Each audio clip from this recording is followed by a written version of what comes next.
করেনি। এই সন্দেশখালী পুলিশের জন্য তো আগের বার যখন মারপিটটা হয়েছিল এরকম সন্দেশখালী পুলিশ থাকলে আমাদের মাঠে ঘাটে লুকাতে হতো। কত কি এই এক বছর বাচ্চাটা পরীক্ষা পিছিয়ে গেছে, কেটাই হবে।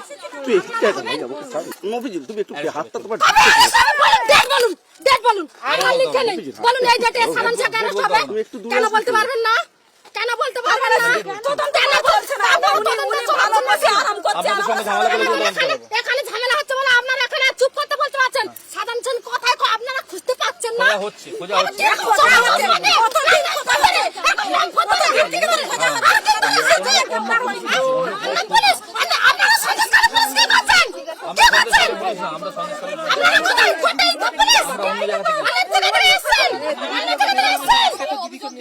সাধারণ শেখা ধরতে পারে না। মহিলাদের এখন চুপ করুন, এনা শাখানি ছাড়িনি পরে ঘুমটাতে বসে থাকুন, তবে মমতার পুলিশ চুপ করবে। মমতা 1000 টাকা 500 টাকা দিয়ে আর মহিলাদের বলছে চুপ করুন, চুপ করুন না। আর মস্তান বসেছে, মস্তান আরাম শাখা জুড়ি পরে আপনারা বসে থাকুন আর আমাদের পুলিশের দায়িত্বটা দিন, পুলিশের দায়িত্বটা দিন।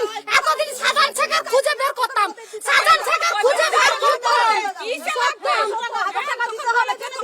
চাই না আমরা মমতার সহযোগিতা, চাই না আমরা মমতার সহযোগিতা, চাই না। আমরা যে এরকম আগে মমতা টাকা দিত না আমরা বাঁচতাম না। আমার স্বামীরা ইনকাম করেনি, আমার স্বামীরা ইনকাম করেনি। এখন কিসের জন্য মমতা দিয়ে আর আমাদের মানি যদি নিয়ে মাঠে ঘাটে খেলছে আর আমার স্বামীদের কল থেকে নিয়ে গিয়ে কেস দিচ্ছে। 4টা 5টা ওরা কেস কে জামিন দেবে? আমার স্বামীরা আমাদের খেতে হবে।